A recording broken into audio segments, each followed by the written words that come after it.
ahora, córtalo.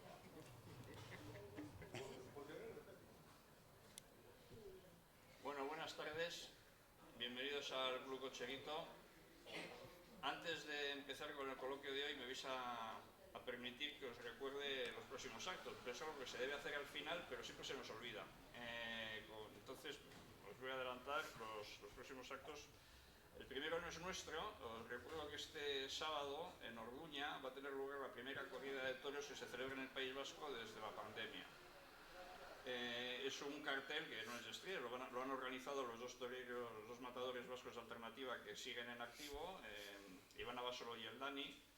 Y bueno, pues esto sería un acto de apoyo, porque como dijeron aquí un representante del Club 8 Mayo de Orduña, que organizan con ellos la corrida, pues va a ser la primera corrida de toros, va a ser después de la pandemia, como digo, va a ser en Orduña, que el ayuntamiento que hay ahora es muy poco taurino, por no decir otra cosa, y se va a mirar un poco con lupa la asistencia, pues de cara a futuros eventos y tal, y bueno, pues sería bonito que el que pueda y quiera hacer esta muestra de apoyo a la tauromaquia en los pueblos de Vizcaya, pues que la apoyemos. Hay entradas a la venta en el club. Luego el día 19 de junio tenemos la reinauguración de la Plaza de Vistalegre con el cartel que todos conocéis de Pablo Hermoso de Mendoza, José Maki Manzanares, Talavante y Roca Rey con Reses de Jandilla. Y ya ciñéndonos al club, el próximo acto que vamos a tener lugar aquí en el club será el 21 de junio, el Día Europeo de la Música. Vamos a hacer un coloquio de corte cultural, de esos que tanto le gustan a Marcelino, sobre el personaje de Carmen. Vamos a analizar el mito de Carmen desde el punto de vista de la novela de Nerime y de la ópera de Vicetti. Nos van a acompañar una doctora en filología, María José Révalo, doctora en filología francesa, que va a centrarse más bien en la novela, y Nora Franco Madariaga, que es crítica de música, que ejerce crítica musical en Gaia, en Classic Video y en la revista Ópera Actual. Nuestro socio de honor, el pintor Iñaki García Erwin, va a aportar un granito de arena que no voy a desvelar para daros alguna sorpresa, y porque todavía no tengo claro en qué se va a concretar, pero va a haber un detalle interesante a cargo de nuestro querido Iñaki. Y sin más preámbulos, yo empiezo con lo que es el coloquio de hoy. Manuel Granero. ¿Por qué Manuel Granero un coloquio en el Club Cocherito? Pues bueno, Manuel Granero murió hace 100 años, se han cumplido 100 años de su muerte, y si hace 2 años, a pesar de la pandemia, en el mundo de los aficionados todo giró alrededor del centenario de Joselito el Gallo, aunque Manuel Granero, que murió muy joven, no alcanzó esa notoriedad, nos ha parecido justo recordarle por varias razones. Porque a pesar de su juventud tuvo mucha importancia como torero, porque de hecho decían que iba a ser el sucesor de Joselito el Gallo, porque aunque ahora se haya olvidado, porque la cultura en España en general se está destaurinizando la sociedad, pero antiguamente la acogida de Granero ha estado muchos años y muchas generaciones en el imaginario colectivo del pueblo, porque fue una acogida que, como sabréis, bueno, no voy a adelantarlo y entraremos en detalles, fue una acogida muy aparatosa, muy dramática, y que, bueno, pues que, como digo, ha formado parte del colectivo de la cultura popular, el recuerdo de esa acogida durante mucho tiempo. Pero es que además a Manuel Granero, un año antes de morir, o unos meses antes de morir, el Club Cocherito le hizo socio de honor. Manuel Granero fue el cuarto matador de toros al que el Club Cocherito hizo socio de honor. El primero, obviamente, fue nuestro torero Castor Jauregui Ibarra, Cocherito de Bilbao. El segundo creo que fue Chiquito de Begoña, otro torero local. El tercero fue Ricardo Torres Bombita, y el cuarto fue Manuel Granero. Tuvieron que pasar 30 y tantos años, me parece, 40, para que se volviera a hacer socio de honor a un torero, que fue el maestro Antonio Ordóñez, y recientemente ha habido que esperar otra vez un montón de años. Acabamos de hacer socio de honor a Pedro Gutiérrez Moya, el niño de la capea. Sí, quiero decir con esto que la lista de matadores de toros que han sido socios de honor del Cocherito es bastante escasa, a pesar de nuestros 111 años de historia, y parecía justo que a uno de ellos le recordáramos en el centenario de su muerte. Y para hacerlo, pues nadie mejor que una persona que ha dedicado varios años de su vida a preparar el libro que presentamos hoy. La biografía de Manuel Granero Valls, La huella de una vida. Se trata de José Luis Cantos Torres, aquí a mi derecha. José Luis nació en Mataró, Es autor, entre otras cosas, de una trilogía sobre la historia de la Plaza Monumental de Barcelona. También ha publicado un libro titulado Confidencias, Antonio Santa Inés Cires y célebres figuras del toreo, una obra con entrevistas inéditas rescatadas del valioso archivo sonoro del profesor Santa Inés. En el año 2020 se sumó a los actos al homenaje a Joselito el Gallo, escribiendo un libro titulado Las últimas 24 horas de Joselito el Gallo, del cual, si hay un poco de tiempo, me gustaría que habláramos, aunque fuera brevemente luego también. También escribe artículos para revistas con argumento original y, bueno, como vamos a poder comprobar, revoluciona la tradicional conferencia taurina porque innova, aporta un concepto muy rico en imágenes y mucho apoyo audiovisual y mucha originalidad, porque es un hombre que he podido comprobar con él hablando, preparando este coloquio, que es un hombre muy meticuloso, que se toma las cosas muy en serio. Y nada, sin más preámbulos, te cedo los trastos, José Luis. Bueno, buenas tardes, muchísimas gracias. Pues estoy muy contento de estar en Bilbao. No conocía Bilbao, es la primera vez que vengo a Bilbao. Prácticamente la zona norte de España no la conozco, solo conozco Pamplona y bueno, pues estoy muy contento porque venir a Bilbao para presentar un libro después de haber estado casi 2 años encerrado entre 4 paredes y presentar en primicia el libro aquí en el Club Cocherito y encima en una ciudad que no conozco, pues como comprenderán ustedes, es una satisfacción plena, ¿no? Y sobre todo después de lo que me ha costado poder terminar el libro, porque la vida de granero estaba completamente llena de errores que habían y de fechas que habían dicho cosas de él que no eran ciertas o que no estaban muy claras o que simplemente pues por publicidad, como ya podremos ir viendo, pues se dijeron, ¿no? Entonces casi que creía que para la fecha del 7 de mayo pues no estaría el libro. Finalmente estuvo, pero tengo que agradecerles a ustedes esa paciencia en esperarme para que yo pudiera presentar hoy mi libro aquí. Es una cosa realmente bonita, ¿no? Es una cosa bonita.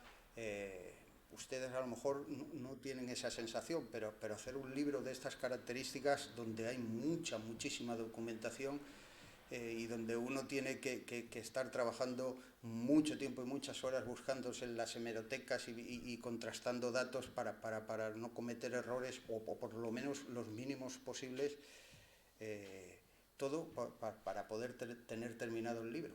Entonces son muchas horas solo con un ordenador buscando información y con un teléfono. O sea, quiero que sepan que llega el momento de presentar el libro y es el momento que explosiona todo el trabajo que uno ha estado haciendo pues casi 2 horas. Encima lo hacemos en Bilbao, con un club que no se puede portar mejor, pues, ¿qué quiere que le diga? Pues es una satisfacción y un agradecimiento que siempre me llevaré conmigo allá donde esté, ¿no? O sea que muchísimas gracias y ahora pues pasamos a presentar para conocer mejor la vida de granero. Es la mejor manera que podemos hacer y el mejor homenaje que le podemos hacer a Manuel Granero es recordándolo 100 años después de su muerte, ¿no? Eso no todas las personas lo tienen ni pueden tenerlo, porque una imagen en el futuro no se puede comprar. Entonces solamente hay unas personas privilegiadas con que el destino sea cruel. Si tú dejas una huella, al final se acuerdan de ti.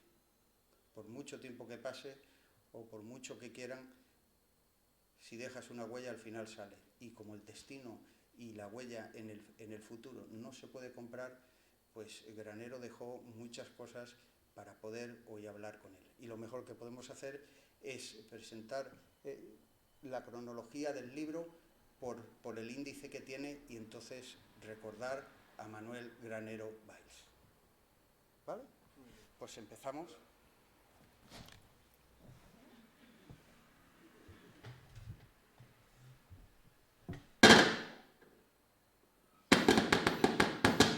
Ese es el micrófono que hace el mal contacto, ¿no?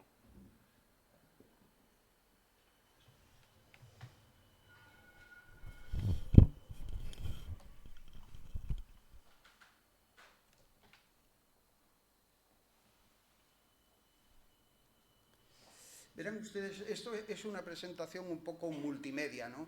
Entonces, la atención va a estar presente en la pantalla mientras yo le voy a ir narrando pues, la vida de Manuel, y ustedes con imágenes pues, van a ir pudiendo conocer todo lo que fue sucediendo a lo largo de la vida de Manuel. Entonces, sin más, empezamos con la presentación.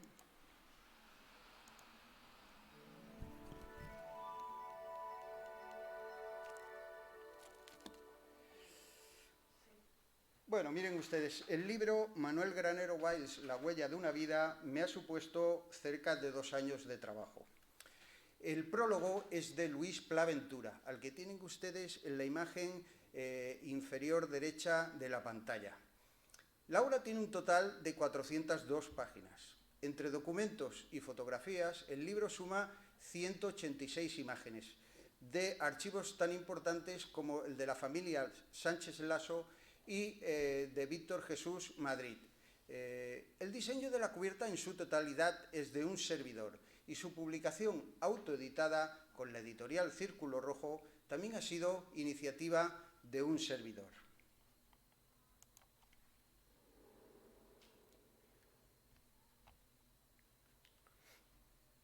El libro es mucho más que una biografía, porque es una recreación real, documentada e ilustrada de la vida del torero valenciano, porque retrata el entorno social de la época y porque el lector será testigo directo de la vida y muerte de Manuel Granero.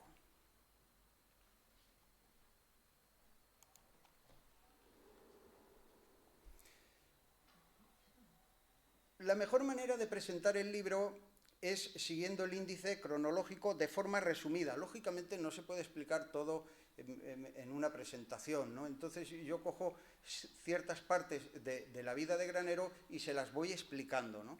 Luego, si ustedes quieren, yo le puedo contestar a cualquier pregunta, pero ahora tenemos que coger una parte y entonces ir desarrollándola cronológicamente según fue la vida de Granero. Nada más empezar a escribir el libro ya me encuentro con un problema, que es dónde nació Granero. Concretamente, Manuel Granero nace en la calle San Antonio, número 1, segundo piso del popular barrio del Pilar de Valencia. Nació el 4 de abril de 1902. 2 años después, nació en el mismo edificio, nació su hermana. Pero resulta que aquí es donde viene la confusión, es que el Ayuntamiento de Valencia proyectó unas reformas urbanísticas en 1892. Entonces, estas reformas iban a cambiar la estructura del barrio del Pilar. Si se fijan ustedes en este mapa que tienen en imagen, este mapa es de la reforma urbanística que proyectó el Ayuntamiento en 1802. Con una flecha, si ven ustedes aquí una flecha negra, ahí es donde estaba antiguamente el edificio donde nació Manuel Granero. Si se fijan en unas líneas que hay más rectilíneas, esto era la reforma que había proyectado el ayuntamiento. Lo que quiere decir es que cambió toda la fisonomía del barrio, ¿no? Ahora, si van ustedes a Valencia, apenas queda un resto de la calle de San Antonio. Entonces, pues estas reformas es lo que posiblemente diera lugar a tanta confusión sobre el nacimiento de Manuel Granero, donde muchos autores de la época y posteriores dieron como válida que Manuel había nacido en la calle del Triador número 35, primer piso. Incluso los vecinos llegaron a poner una placa en la puerta del bloque donde dice: aquí nació en 1902 el gran torero valenciano Manuel Granero y Valls. En su recuerdo, los vecinos. Esto no es cierto, esto está equivocado y no es cierto. Manuel sí que pasó su niñez en la calle del Triador y hasta bien entrado 1920 estuvieron viviendo en esta casa. Su madre murió en 1918 en esta casa y su abuela también murió en esta casa. Y él pasó la niñez, pero no nació en esta casa.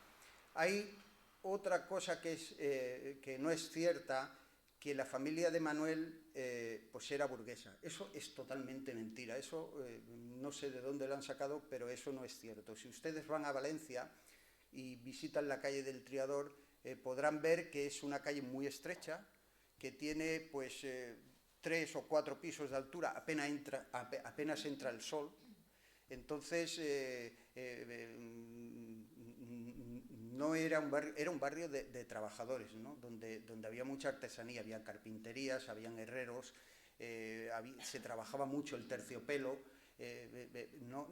Su padre estuvo trabajando en las obras del puerto. También se comenta que estuvo trabajando en la Plaza Toros. Esto no está muy claro. No fue una familia que pasó hambre, no fue una familia que pasara penurias, pero no era una familia burguesa, porque si no, no vivirían en una calle como esta. Ya cuando Manuel ganó dinero, ya prácticamente en 1921 ya sí que marcharon a una zona más acomodada de la ciudad, que es en la calle Martínez Cubeil número 8.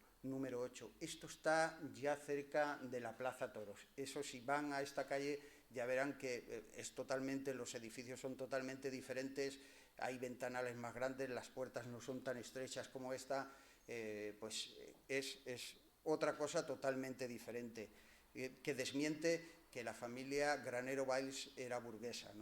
Además, su padre de pequeño estuvo trabajando en el campo, cultivando la huerta, por lo tanto, en Chella, que es donde nació. Por lo tanto, esto es otra mentira que hay sobre la vida de Manuel Granero. Llegamos al Conservatorio de Música, ¿no? Su madre, para alejar a Manuel quizás del tema taurino, que ya se le empezaba a meter en la cabeza, pues su madre lo apuntó a clases de violín con el maestro Benjamín Lapiedracher, que lo tienen ustedes aquí en imagen, ¿no? Realmente Manuel tenía condiciones de buen violinista, ¿no? Tenía buena digitación, interpretaba muy bien las sonatas de Beethoven, tocaba muy bien a Mozart y a Schubert, le gustaban mucho los tangos, y sobre todo la música siempre la tuvo en su vida presente. Junto con los trastos de torear, siempre iba su violín. Entre los trastos, ya cuando era un gran torero que iba de ciudad en ciudad, siempre llevaba su violín con él. Y además hay una cosa muy importante en Manuel Granero, ¿no? Y una cosa muy importante es que por menos de nada daba un concierto improvisado delante de cualquier persona. Esto es una cosa que tuvo Manuel Granero y que mucha gente pudo apreciar, que por menos de nada y de forma improvisada daba un concierto. Y hay un testimonio muy importante, seguramente les sonará, de un gran futbolista del Real Madrid como fue Santiago Bernabéu. Este hombre se encontraba en 1921 en un hotel de Oviedo. Y estando allá en el hotel de Oviedo, pues apareció Manuel Granero. Y allí en el hotel había una pequeña orquestilla tocando, y Manuel agarró el violín y se lió a tocar pues un concierto improvisado. Y aquel hombre, Santiago Bernabéu, recordó durante toda su vida con orgullo que él había llegado a ver tocar un concierto a Manuel Granero. Esto lo recordó en varias entrevistas posteriores, muy posteriores a la muerte de Granero, que él llegó a ver tocar un concierto de Manuel Granero improvisado. Por lo tanto, era un gran violinista. Y esto también lo certifica su maestro, Benjamín Lapiedracher. Llegó a decir que si Manuel no hubiese sido torero, hubiese sido un virtuoso del violín.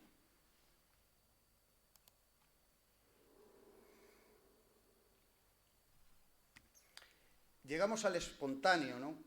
La música mantuvo entretenido a Manuel pues unos años, ¿no? Pero con tan solo 12 años, el 11 de octubre de 1914, pues saltó de espontáneo en la Plaza de Valencia, ¿no? Fue en un festival que se hizo a finales de esa temporada, y saltó de espontáneo. Esto sentó muy mal en su casa. Porque sus padres no querían que fuese torero. Su madre ya había utilizado el tema de la música para alejarlo, pero su padre, yo creo que este hombre en el fondo sentía que aquello no acabaría bien. Lo sentía. Si ustedes miran las entrevistas que el padre hizo y lo que el padre sentía, esto presentía que no acabaría bien. Es más, el padre nunca quiso saber nada del tema taurino, no es que se llevara mal con Manuel, como dicen algunos, no es que se llevara mal con Manuel, es que él, yo creo que presentía que aquello no acabaría bien y entonces nunca se involucró en el tema de taurino, nunca supo ni lo que cobraba ni lo que cobraba. Fíjense que tan solamente dos veces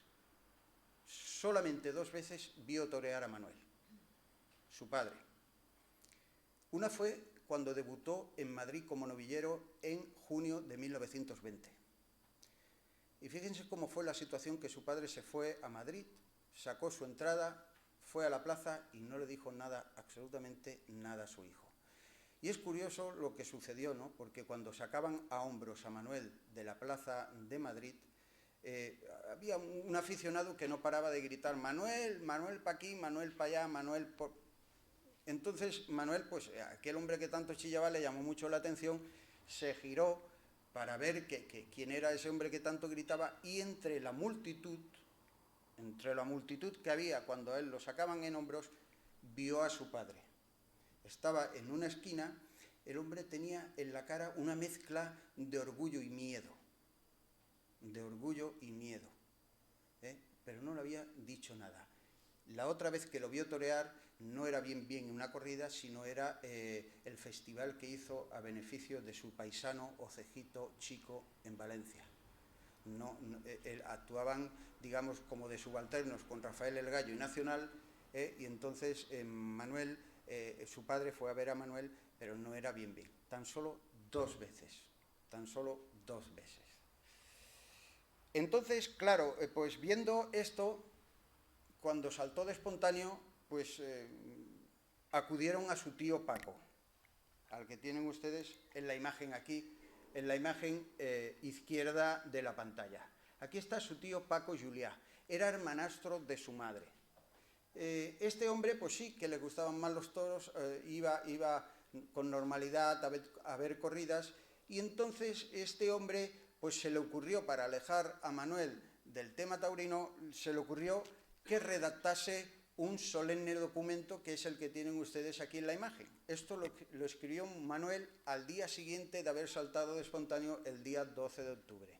Entonces, pues escribió pues que no volvería a saltar de espontáneo, en fin, escribió una serie de cosas. Incluso su tío quiso que escribiera que nunca llegaría a ser torero, y Manuel le dijo que eso no lo escribía. Y menos que él lo firmaba, como ustedes pueden ver, está firmado por él, y la carta está llena de faltas ortográficas y de tachones, pero es un documento excepcional. Este es el documento original. Y esto es lo que pasó. Antes de seguir un poco con la vida de Manuel, me van a permitir que les presente a la familia Granero Bailes. Aquí tienen ustedes a la familia Granero Bailes. A la izquierda tienen ustedes a su madre, Consuelo Bailes Juliá, su hijo Manuel, su hija Consuelo, y a la derecha tienen ustedes a Manuel Granero, su padre. La familia Granero Bailes era una familia que cuando los hijos eran pequeños tenían un vínculo muy cercano. Era una familia bien avenida y que tenían pues un enlace familiar muy resaltable, ¿no? Manuel llegó a sentir por su madre gran devoción. Manuel sintió por su madre una devoción excepcional. Cuando su madre murió en octubre de 1918, Manuel se encontraba en Salamanca y no pudo acudir al entierro. Su madre murió de tuberculosis pulmonar. Como ustedes pueden comprender, en aquellos tiempos una enfermedad de esas características era muy contagiosa y no tenía remedio, ¿no? Entonces a su madre la enterraron en menos de 24 horas. Es que no había tiempo material para que él pudiera ir al entierro de su madre. Y esto le sentó muy mal, y siempre lo llevó en su corazón no haber podido acudir al entierro de su madre, ¿no? De hecho, él estaba en Salamanca con el apoderado y la familia del apoderado, y no le permitió que fuera al entierro porque no iba a llegar, ¿no? Hay otro dato, hay varios datos, ¿no? Pero hay un dato, por ejemplo, que aquellos que lo vieron lo resaltan, es que Manuel en su billetera en su billetera llevaba una foto de su madre, ¿no? Cada vez que abría la billetera, pues para pagar algo o para sacar un documento, cualquier cosa, besaba la foto de su madre. Aquellas personas que lo vieron pudieron observar que la foto de su madre estaba totalmente desgastada de tanto que él la besaba cada vez que abría la billetera. Y hay otro pequeño dato que es significativo de lo que Manuel llegó a querer a su madre, que es que cuando Manuel murió, esto lo veremos más adelante, pues no tuvo dinero, no tenían dinero. Esto lo veremos más adelante, no tenían dinero. Entonces, cuando Manuel murió, pues lo encerraron en el mausoleo de los hermanos Fabrilo, porque no tenían dinero. Y entonces, pues una serie de asociaciones de Valencia pues llevaron a cabo una recolecta para poderle hacer un mausoleo a Manuel. La cosa empezó a ir bien y pudieron recolectar, pudieron comprar el terreno y pudieron hacerlo todo, y entonces el padre pues escribió una carta a las entidades estas diciéndole que si en la cripta donde iban a poner el mausoleo no habían dos nichos para poder enterrar a Manuel junto a su madre, pues que no permitiría que enterraran a Manuel solo allí, porque él siempre quiso, una vez muerta su madre, de hacerle un mausoleo.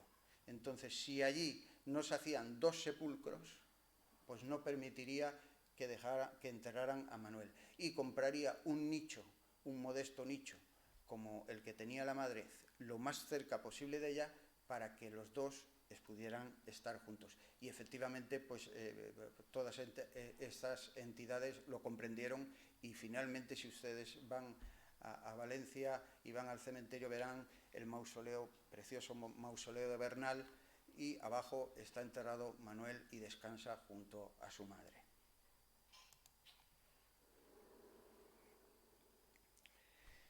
Ya llegamos a 1916, ¿no?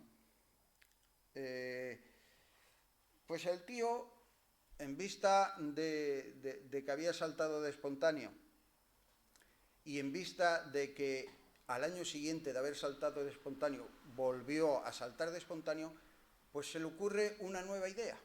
Y una nueva idea es ir a la finca de Vicentet el del Puig.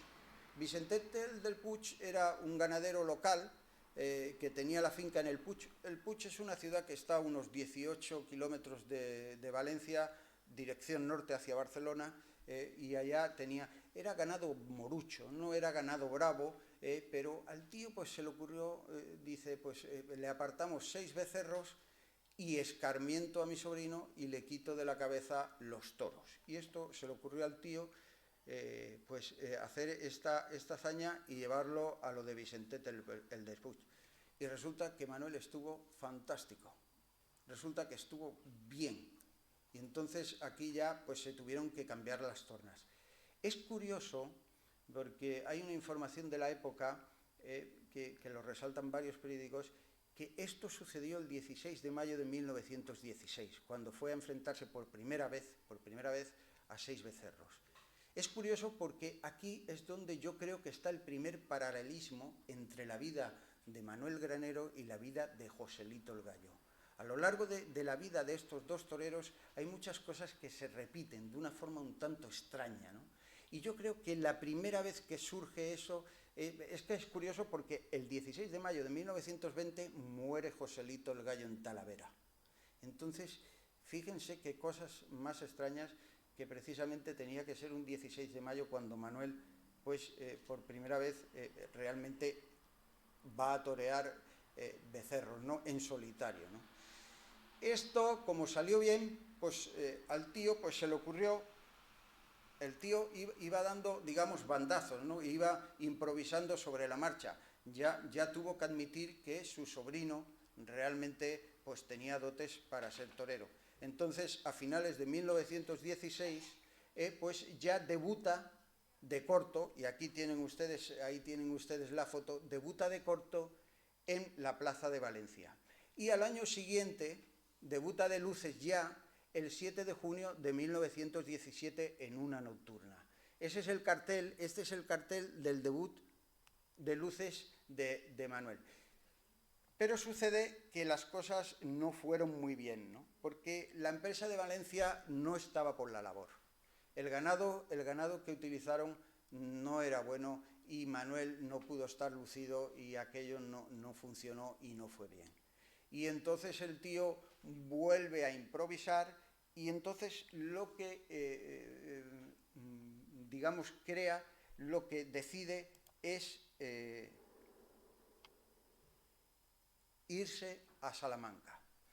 Entonces, en vista de que en su ciudad natal pues las cosas no salían bien, pues con unas recomendaciones se fueron a Salamanca. Allí se abren muchas posibilidades, entabla amistad con Juan Luis de la Rosa, Chicuelo y Eladio Amorós, frecuenta el idílico Campo Charro y debuta en el ruedo de la Glorieta el 25 de julio de 1917.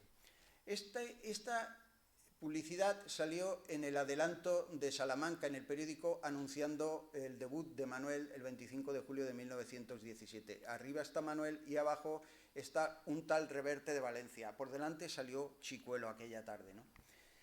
Es fundamental que en Salamanca, aquel año, Manuel conoce a Pedro Sánchez, lo tienen ustedes aquí, más conocido como Pedro Paños, porque tenía un negocio de pañería.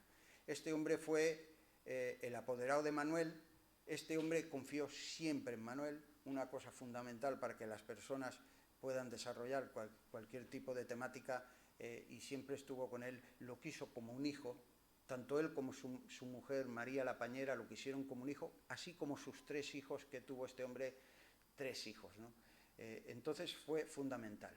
Ahora quiero que observen bien esta foto que tienen ustedes aquí, que muchos de ustedes seguramente la habrán visto en muchos sitios. Esa foto fue tomada en el Café Novelty de Salamanca. A la izquierda tienen ustedes a Chicuelo, en el centro tienen a Manuel Granero y a la derecha tienen ustedes a Juan Luis de la Rosa. En el Café Novelty, la cuadrilla, junto con Eladio Amorós, que nos sale en la foto, pues pasaron muchas horas, ¿no? Hay un libro estupendo que escribió Eladio Amorós en los años 40, donde explicaba cómo se las apañaban para poder enterarse dónde había pues un trabajo de campo, un herradero o cualquier faena donde ellos pudieran acudir, pues para tener contacto con ganado bravo, ¿no? Y es que pasaban muchas horas en el Café Novelty porque allí se daba cita lo más granado de la ganadería del campo charro, ¿no? Entonces ellos iban todo el rato dando vueltas alrededor de los ganaderos para poder escuchar dónde y cuándo y a qué hora pues iba a haber una faena de campo, un herradero o cualquier cosa de estas. Entonces iban y allí pues con el beneplácito del ganadero pues dar un capotazo o dar pues cualquier cosita o simplemente poder tener un contacto con el ganado bravo.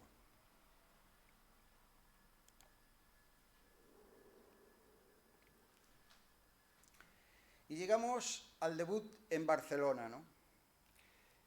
Manuel está 3 temporadas como becerrista, con más o menos suerte, y llega en 1920 y debuta como novillero por primera vez en la Monumental de Barcelona el 4 de abril, justamente el día de su cumpleaños. Aquel día cumplía 18 añitos, ¿no?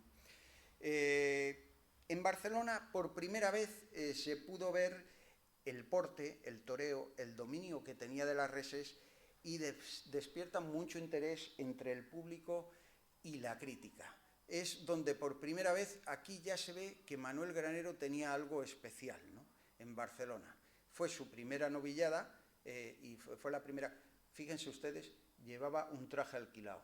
Si su familia era burguesa, ¿qué hacía Manuel debutando como novillero con un traje alquilado que había pertenecido, según los datos, a Valerito? O sea, es mentira, completamente mentira. Lleva un traje alquilado. El debut como novillero a Manuel le costó mucho. Y les voy a decir por qué. Manuel fue un chiquillo muy menudo, era muy bajito, tenía muchos problemas a la hora de entrar a matar, porque no veía bien el morrillo de los becerros. hasta bien entrado 1919, Manuel no empezó a crecer y entonces pues, desarrolló esa figura esbelta que todos conocemos, que tenía buen plante, ¿no? Y entonces esto le causó, aparte que Manuel nunca fue un gran matador. Manuel nunca fue un matador, tuvo muchos problemas, se llevó muchas volteretas entrando a matar, y muchos de los percances fuertes que tuvo fue entrando a matar, ¿no? Entonces no le fue bien. Pero ese día en Barcelona le permitió a Manuel coger el camino de los altares taurinos. Esto fue fundamental en Manuel, porque durante ese camino ya pudo expresar su toreo estético, con clase, verticalidad, dominio, talones planos y sobre todo una cercanía con el toro que llamó mucho la atención, ¿no? Ese toreo lo pudieron ver en Barcelona cuando debutó, lo vieron en Santander, donde estuvo fantástico, lo vieron en Madrid. En Madrid también pudieron ver que Manuel ya tenía una cosa diferente a todos los demás. Lo vieron en Sevilla sin tener un gran éxito, pero los sevillanos pudieron ver que Manuel aportaba un estilo diferente, y lo vieron aquí en Bilbao también. En Bilbao también pudieron ver que Manuel tenía algo especial. Si se fijan en esas dos fotos que tienen ustedes en imagen, si miramos la foto de la izquierda, fíjense ustedes, ese pase de pecho hoy en día lo podemos ver en cualquier plaza. Hoy en día.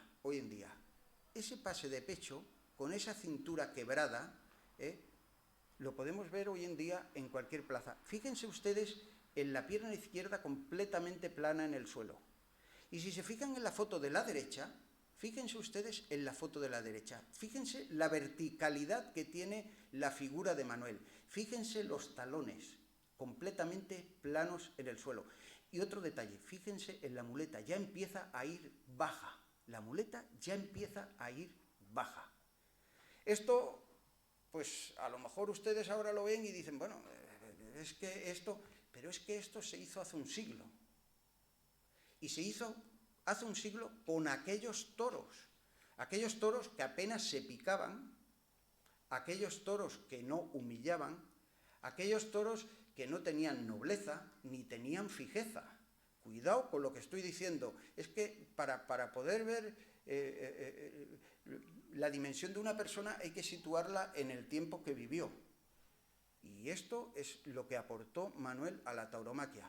Y hay una cosa curiosa de esto que están viendo. Si se fijan ustedes en las dos fotos, es curioso, las dos manos izquierda tienen el índice completamente recto. Esto es una manía que, si se fijan en muchas fotos de Manuel, verán ustedes que el índice de la mano izquierda lo pone completamente tieso. No sé si sería una manía o qué sería, pero es un detalle que, si ustedes van mirando las fotografías de Manuel, pues se irán dando cuenta que esto lo hacía constantemente, ¿no? Poner el dedo teso. ¿Qué supuso este camino a los altares como novillero? Pues este camino resultó que acabó el 28 de septiembre de 1920 tomando la alternativa en Sevilla.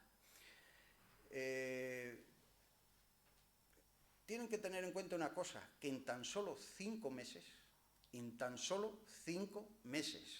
Manuel se presentó en Barcelona como novillero completamente desconocido,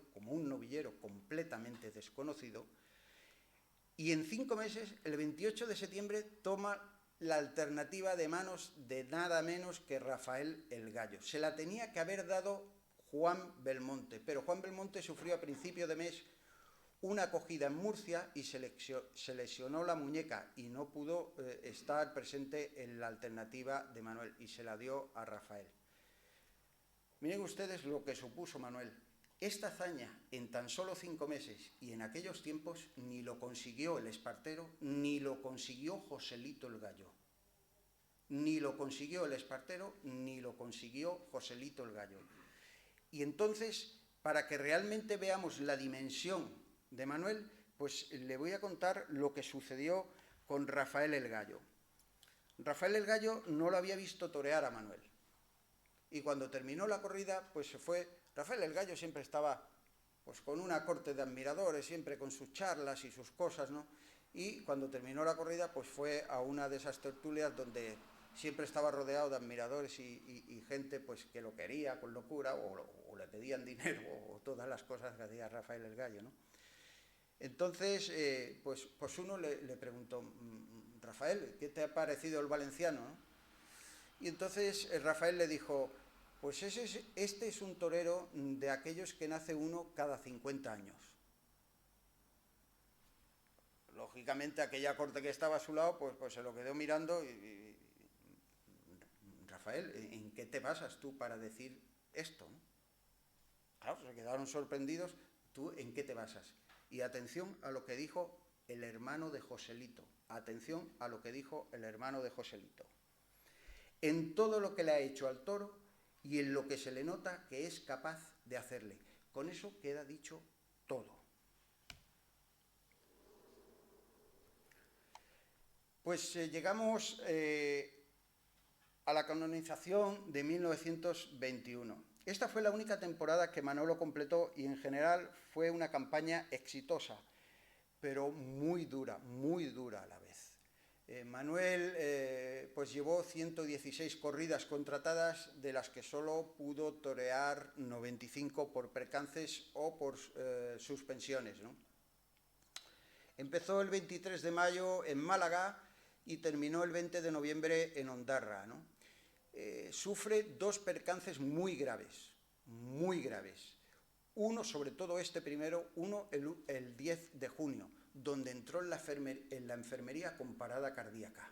Aquel día en la plaza de Madrid, que los dos fueron en Madrid, se temió lo peor.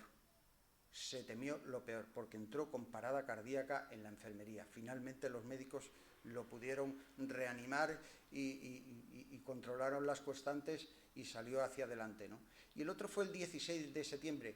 Es una cogida muy famosa porque a Manuel le dio un toro un buen golpetazo en la sien y le dejó una cornada de espejo que, si miran ustedes las fotos, pues verán que aquí Manuel llevaba pues una buena brecha, es lo que llaman una cornada de espejo. Además hay una foto que en el libro sale, es una foto muy famosa de Manuel, porque el toro le arrancó la manga derecha de la chaquetilla y se acercaba a la barrera con toda la cara sangrando del varetazo que le había dado el toro, ¿no? Donde más cobró Manuel aquella temporada fue en Barcelona y en La Línea, que cobró 9.000 pesetas. Y donde menos, en Zaragoza, que cobró 5.500 pesetas. Aquí se tiene que desmentir otra mentira más que se dice sobre Manuel, que Manuel cobraba o cobró más que Joselito el Gallo. Esto es mentira. Eso es totalmente mentira. Manuel, en la plaza de la carretera de Aragón de Madrid, venía cobrando unas 7.000 o 7.500 pesetas. 7.000 o 7.500 pesetas, cuando Joselito y Belmonte ya venían cobrando 10.000 pesetas. Toda esta temporada donde más cobró fue en Barcelona y en La Línea, y cobró 9.000 pesetas por cada una de las corridas. Por lo tanto, es mentira que cobrara más que Joselito. Esto yo creo que fue una estrategia de su tío Paco, que coqueteó mucho con los medios de comunicación. Entonces, o bien su tío Paco o bien algún cronista avispado, pues inventó esa estrategia quizás para darle más publicidad a su sobrino. Pero esto no es cierto, es completamente falso.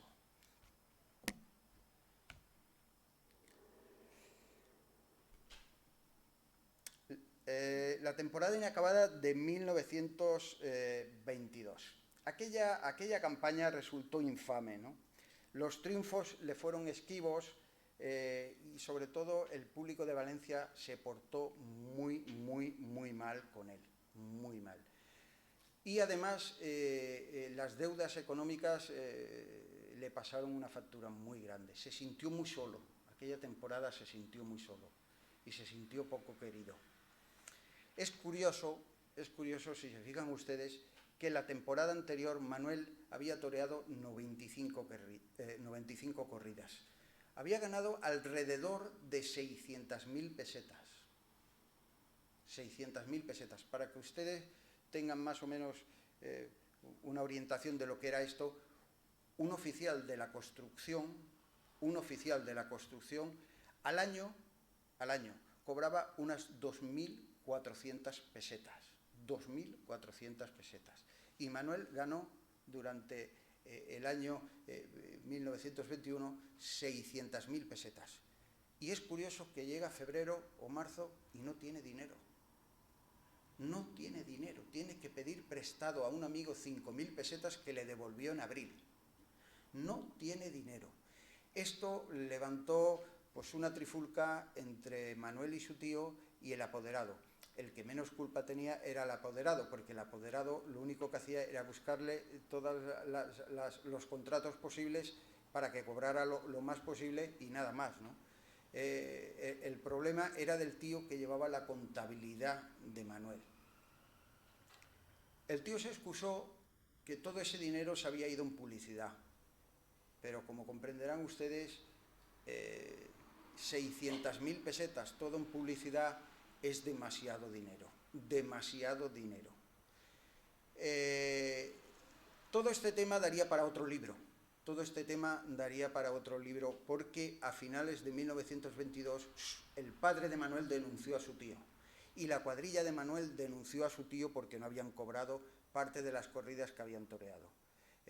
Y esto pues empezó, ya le digo, a finales de 1922 y hasta 1930, 31, 33 duró todos los pleitos, porque hubo denuncias, apelaciones, contraapelaciones de los tribunales de Valencia, se fueron a los de Madrid, en fin, esto daría para otro libro y no vale la pena. El apoderado llegó a decir que no le echaba la culpa al tío, pero que sí que veía que la contabilidad no estaba muy clara. No estaba muy clara. Algunos periodistas hablan más de la cuenta, entonces yo lo recojo en el libro y explico cosas de lo que supuso aquel dinero o dónde pudo ir a parar aquel dinero o qué pasó con aquel dinero, pero la cosa no estuvo mal. Y entonces pues fue un tremendo fracaso. Y lo que hablaron es que si fue por tema de publicidad ya no podía volver a pasar. Y entonces Manuel se lo dijo a su tío, esto no puede volver a pasar, porque Manuel nunca se involucró en el tema de su tío. Él, mientras tuviera un dinerito en su cartera para darle a las personas que él creía conveniente o para hacer regalos o para cualquier cosa, él nunca se metió. Pero ya cuando llegó 1922, aquello fue un bombazo y aquello no podía ser. Aquella temporada de 1922 Manuel llevaba contratadas 121 corridas, de las que toreó 13, empezó el 5 de marzo en Valencia y terminó el 7 de mayo en Madrid. A resaltar de esa temporada es la corrida que hubo en Valencia el domingo 9 de abril de 1922, donde Barelito, Chicuelo y Manuel torearon reses de Guadalés. Aquel día, en el tercer toro de Manuel, por primera vez Chicuelo hizo la chicuelina. Por primera vez Chicuelo hizo la chicuelina. Fue un lance improvisado, no como hoy lo conocemos, fue una cosa que salió medio improvisada, y luego ya Chicuelo ya le aplicó esa gracia que tenía, ese encanto que tenía, ese embrujo que tenía, y ya, pero fue justamente en esa corrida y en el toro de Manuel donde por primera vez, ahí tienen el cartel, por primera vez se ejecutó por primera vez una chicuelina.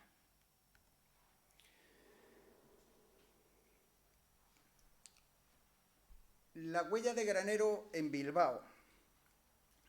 Si destacamos la huella de Granero en Bilbao, yo podría empezar por reflejar la siguiente estadística, ¿no?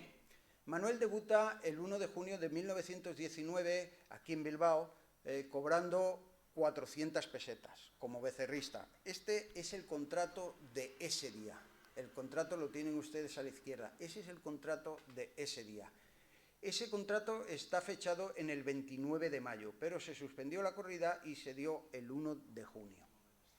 Es muy posible que Manuel debutara aquí en Bilbao en 1917. Es muy posible, porque por carta le escribió a un amigo, y le dijo que iba a torear en Bilbao.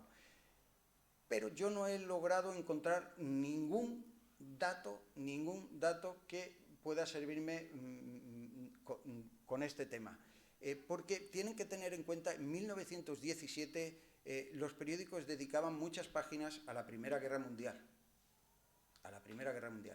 Y sobre el tema taurino, donde se escribía mucho, estaba en pleno apogeo la edad de oro del toreo. Entonces, como comprenderán, un becerrista desconocido, pues igual pasó por Bilbao, pero nadie echó cuentas de él. Entonces, pues no sabemos si pasó o no pasó. Yo doy por buena, la primera vez que toreo aquí, doy por buena la del 1 de junio, ¿no? En total, Manuel en Bilbao toreó como becerrista 2 tardes, esta del 1 de junio, y al domingo siguiente lo repitió la empresa, ¿no? Como novillero 3 tardes en 1920 y como matador un total de 10 entre finales de 1920, 21 y 22. La Feria de Bilbao de 1921 Manuel toreó 3 veces y cobró 21.500 pesetas. Este cartel que tienen ustedes aquí es de la Feria de Bilbao de 1921.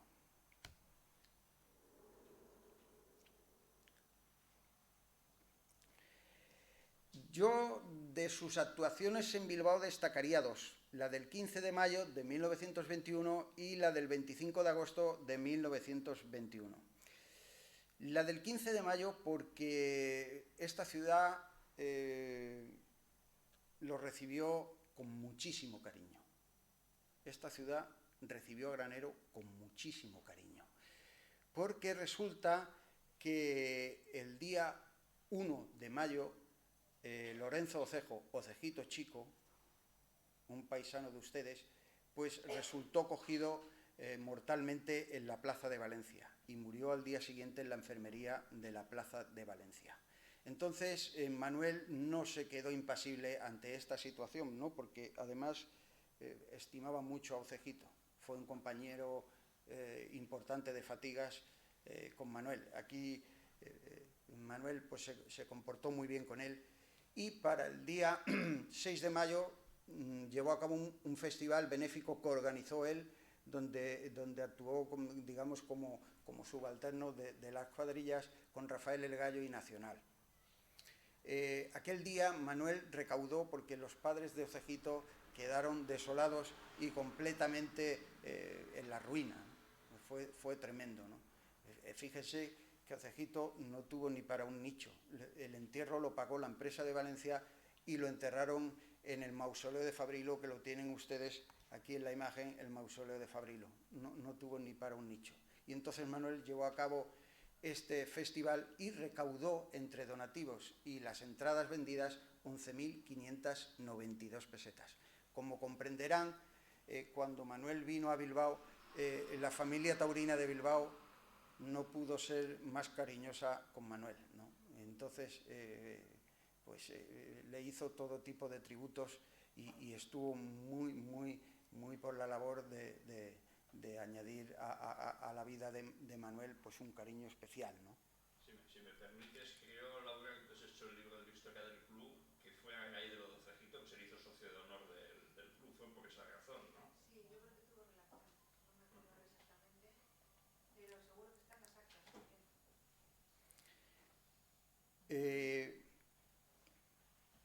Ese mismo día, 15 de mayo, resulta que antes de que saliera el cuarto toro, su club, el Cocherito de Bilbao, llevó también una acuestación entre las personas que había en la plaza.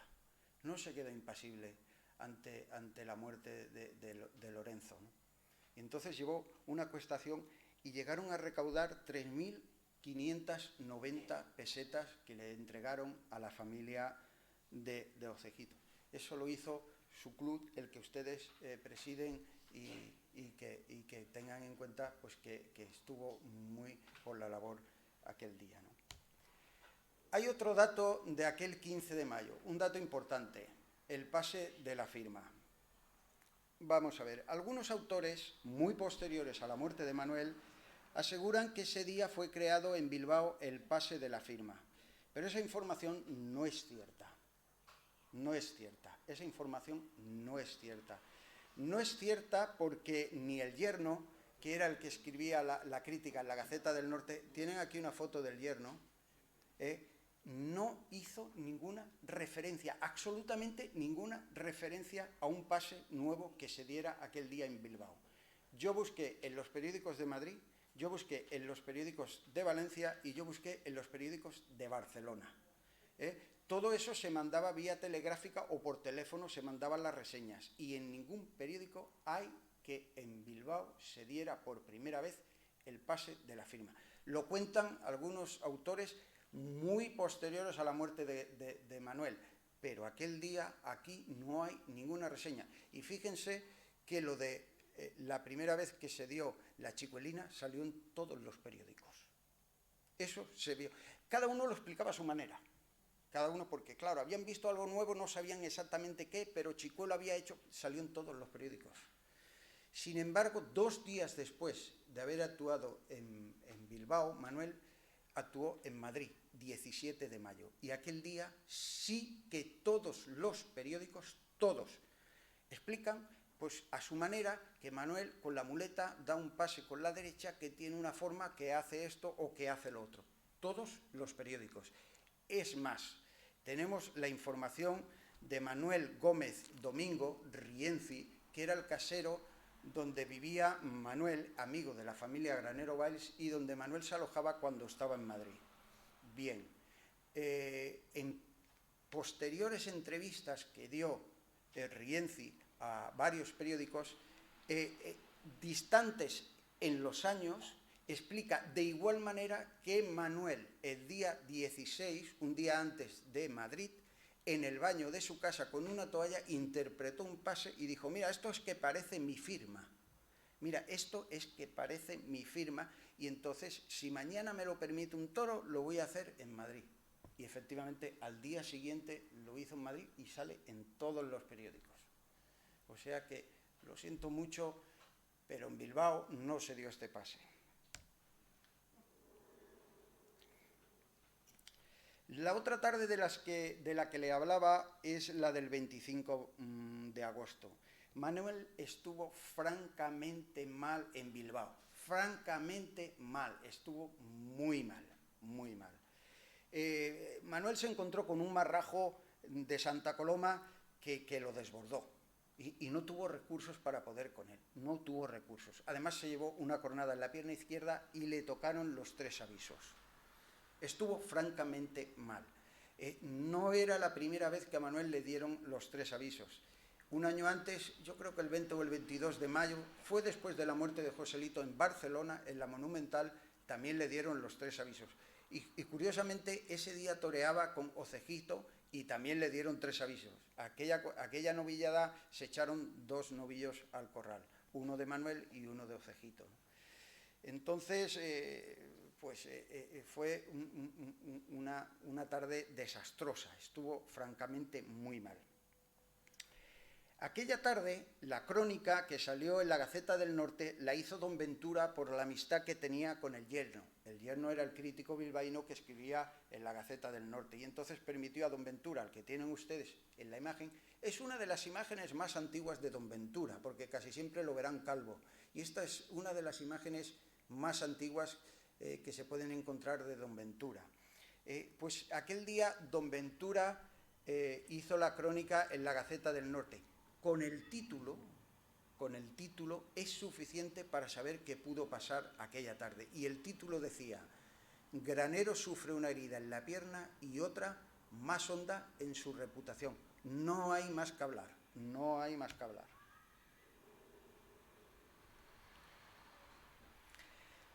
La última vez que Manuel actuó en Bilbao fue el 1 y el 3 de mayo de 1922, sin que su comparecencia dejara grandes titulares. Pero es curioso que Bilbao, desde que Manuel marchó hasta que murió, estuvo presente en su vida 3 veces. Esto es curioso, es curiosísimo, que Bilbao estuvo en su vida 3 veces. La primera porque con él viajó a Madrid una tartera con un suculento guiso de bacalao bilbaíno, un encargo que le hizo una amiga cortesana llamada Pepita la Andaluza. Esa fue la primera. La segunda fue el sábado 6 de mayo, porque con unos amigos fue a comer a casa del célebre cocherito de Bilbao, en San Fernando de Henares.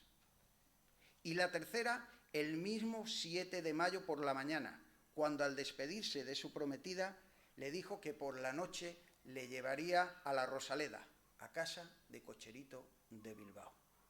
3 veces estuvo Manuel presente, Bilbao presente en la vida de Manuel hasta que murió, desde que marchó aquel día de aquí.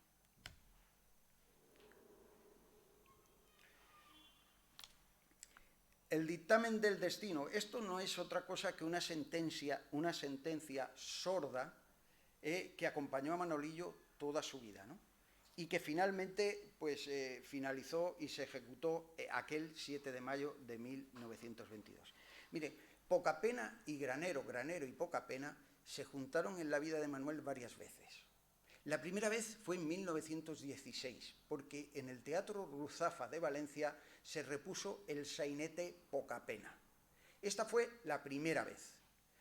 Resulta que Manuel iba asiduamente a ver este sainete, que era una obra de teatro pues cómica, y daba unas carcajadas terribles en el teatro. Y un amigo suyo, que después fue actor, le tenía que decir: Manuel, Manuel, compórtate.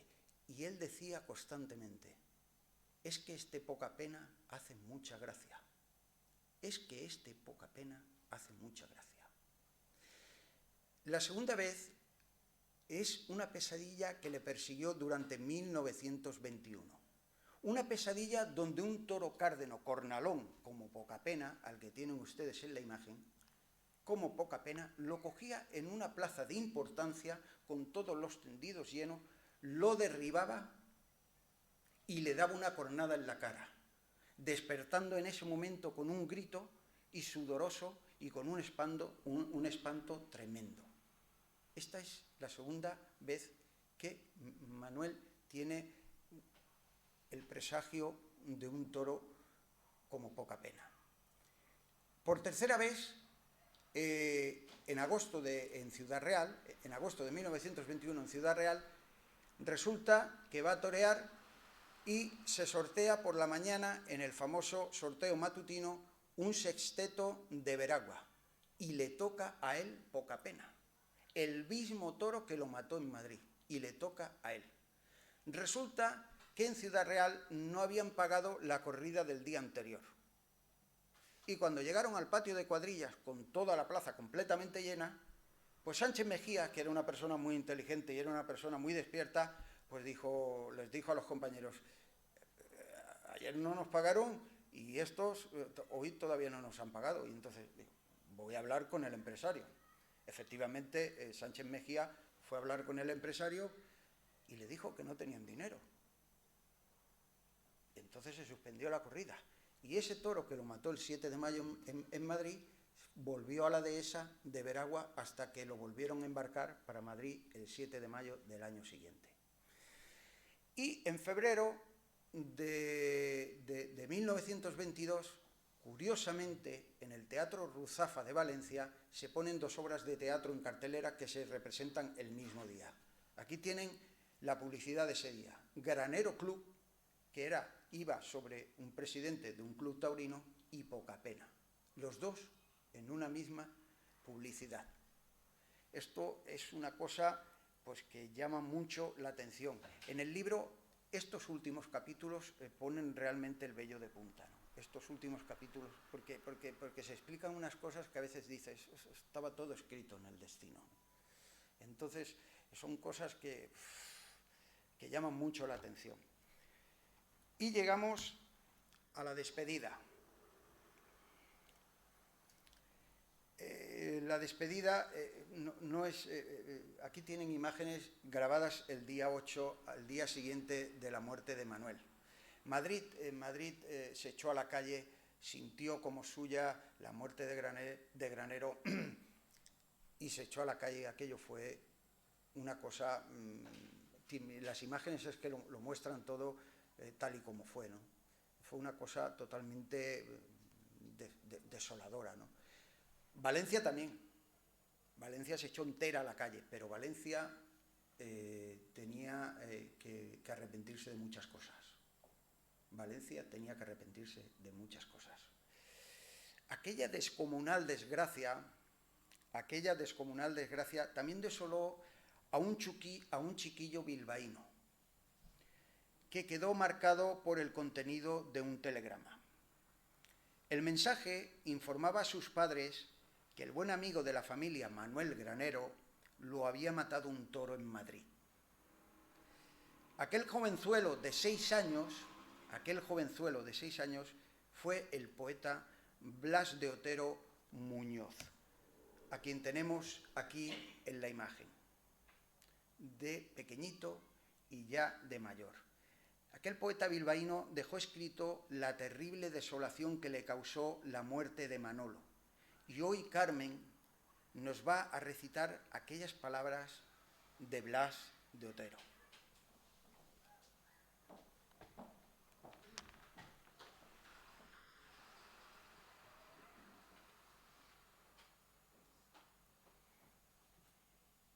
Yo tenía entonces 4 o 5 años y un quedarme pensativo ante los cristales.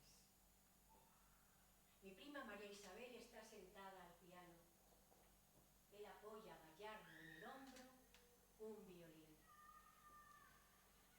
Le estoy viendo y por eso me parece que debe seguir allí, en la sala de Hurtado de Amézaga o al Museo de Cera de la Memoria. Era la feria de agosto. El tío vivo melancólico de la casilla y las corridas de mulilleros blancos con la boina y la faja encarnadas.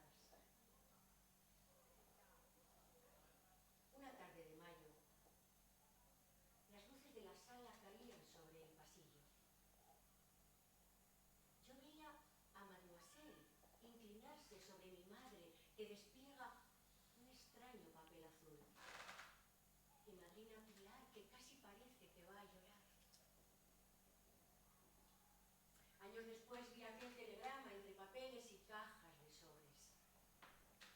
El álbum de las oscuras cartulinas. Aquí se ve a Granero con una rodilla en la arena, la muleta cerca. Así el cuerno le atravesó el ojo derecho. Y aquí, cubierto con la sábana hasta el pecho, la sien cosida de espanto. El poema de Blas dice: ángel blanco de luz, con los claveles de tu herida sangrante y lastimosa. Bajo el cerco, con sol, de los caireles una lluvia de negros cascabeles y un murmullo de estrellas y una rosa. Se clavaron de pronto en tu garganta 100 ausencias de plazas y cantares.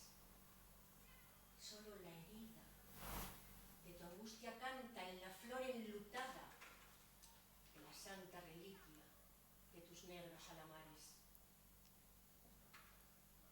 Y este recuerdo de tu eterna ausencia, era yo un niño cuando tú morías, hace que el alma, por mi mar, Valencia, viva todo el rosal de tu existencia junto al rosario blanco de mis días.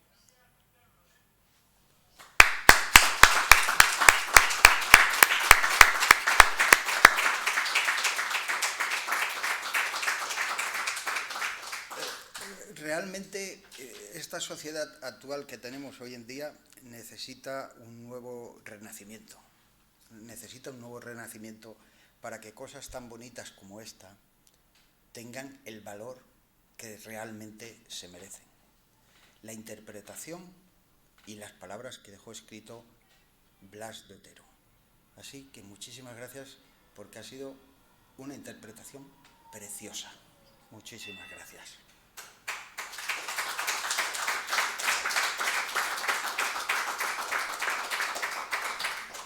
Y ya para acabar, como epílogo, me gustaría que supieran que la muerte de Manuel Granero fue utilizada cruelmente por algunos medios para desprestigiar a Marcial Lalanda, culpándolo vilmente de la desgracia del valenciano. Ahora vamos a escuchar 3 cortes sonoros donde el maestro Marcial se expresa de todo aquello que sucedió. Esto pertenece al archivo de don Antonio Santinés, el cual yo tengo registrado todo de forma digital. Entonces, es importante que prestemos atención a lo que comentaba Marcial Lalanda. En el primero explica su peor momento en la plaza de toros.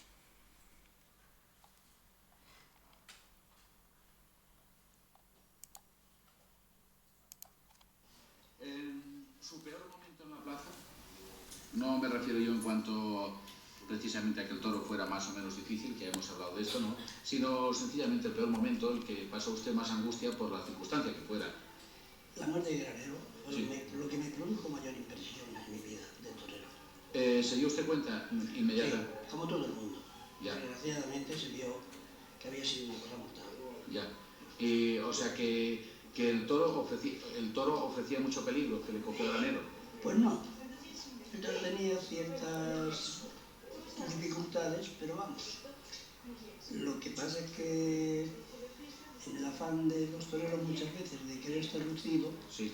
pues no se ven las dificultades del toro. ¿Tenía usted amistad con Granero? ¿Eran amigos? O... Pues sí, sí, sí. En el segundo, detalla lo que motivó aquella brutal campaña.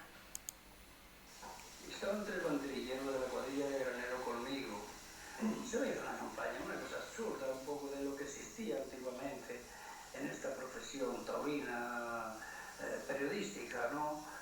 Pero, bueno, son incidentes que siempre pasan en la profesión.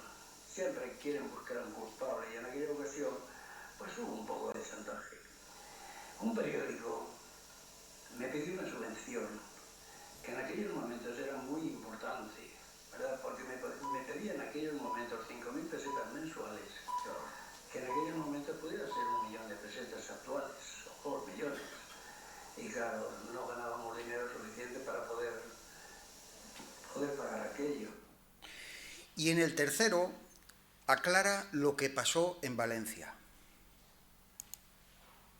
Pero la afición de Valencia lo comprendió y tardé 1 año en volver allí, pero inmediatamente lo comprendieron, porque si yo tenía culpa, la misma culpa hubieran tenido los 3 banderilleros que estaban con él y a ellos no les dijeron nada. Y así llegamos al fin de esta presentación de este libro.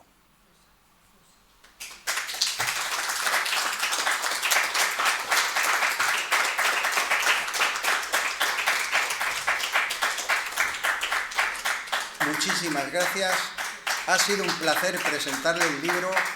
Estoy realmente muy contento.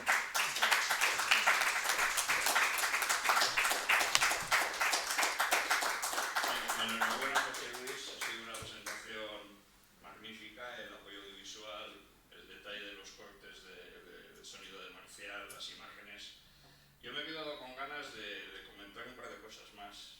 No sé si es hacer un spoiler y eso igual desanima a la gente a comprar el libro, pero hay una cosa que comentas en el libro que te has quedado corto cuando has hablado de las circunstancias especiales que rodean, las coincidencias que rodean la muerte de Granero, porque es que en el libro confiesas que tú eres un hombre muy pragmático y que crees poco en ciertas cosas y que te resistías a incluir en el libro algunas circunstancias, pero que al ir acumulando pruebas contrastadas de que esas cosas pasaron y fueron acumulándose una tras otra, al final no tuviste más remedio que ponerlas en el libro, obedeciendo tu natural repugnancia hace algo parecido al 4.º milenio de Iker Jiménez.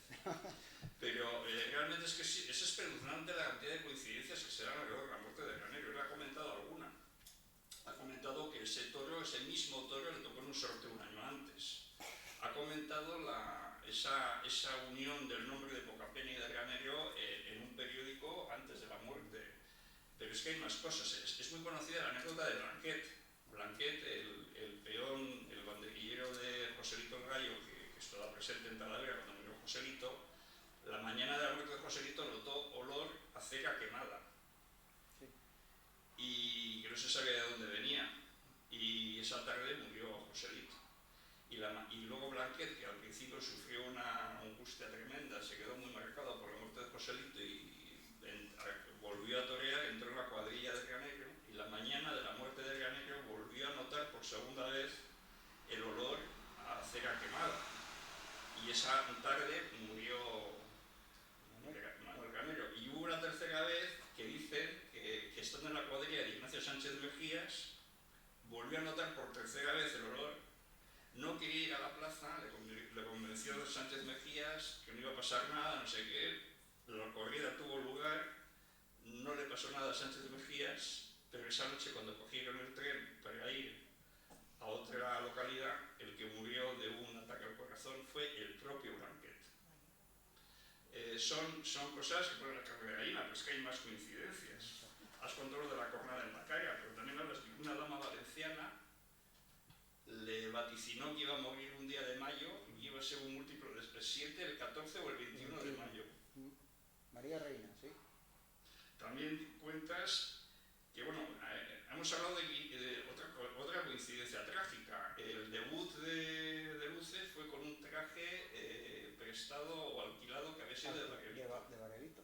Varelito fue cogido en Sevilla poco antes de la muerte de Granero y murió de una infección consecuencia de la cogida. Entonces todavía no se había inventado la penicilina, no había antibióticos y a veces las cornadas mataban al cabo de semanas. Sí.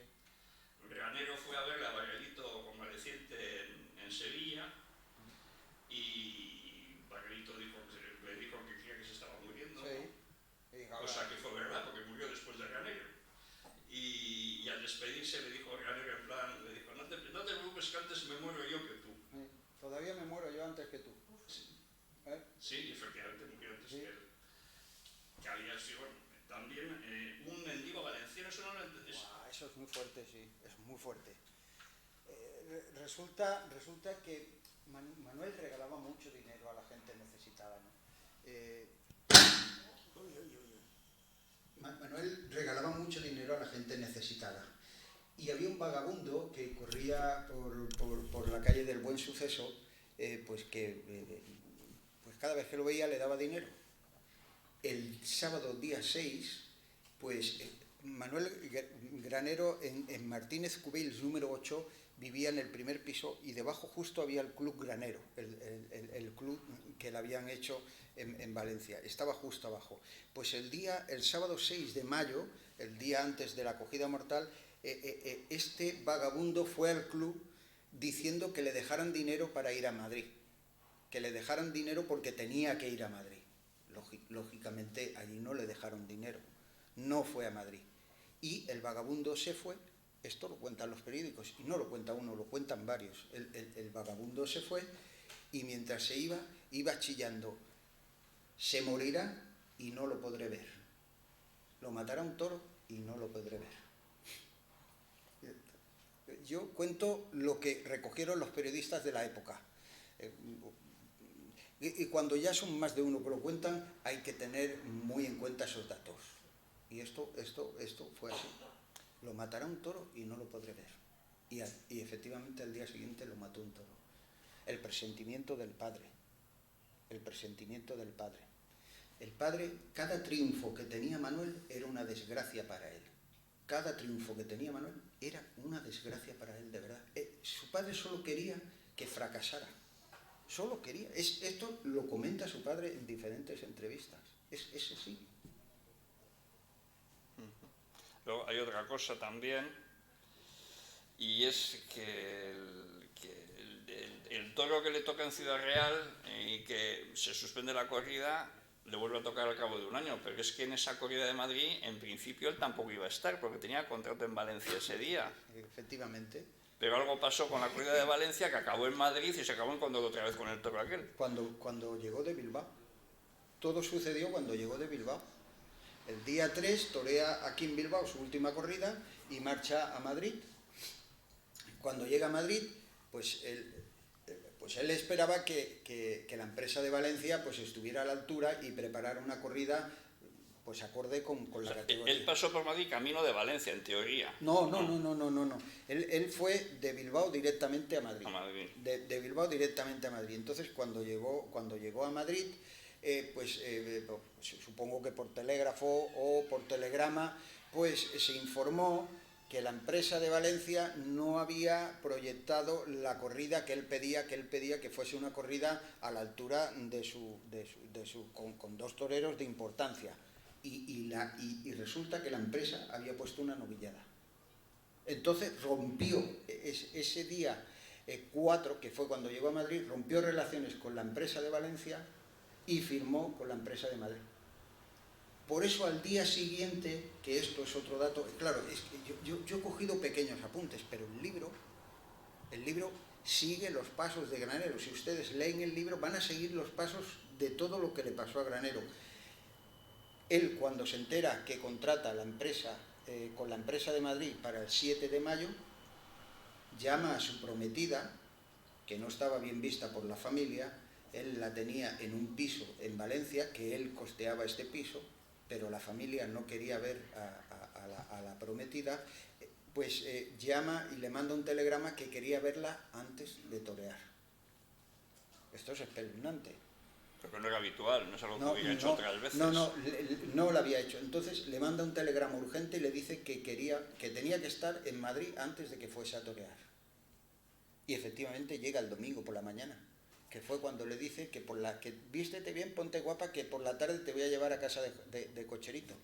Lo de casa de Cocherito yo no tengo muy claro qué es lo que es. Vamos a ver, ni tampoco entiendo, pero sé que en muchos periódicos de la época Cocherito era muy famoso por las comidas. Yo no sé si Cocherito es que tenía un chef o Cocherito...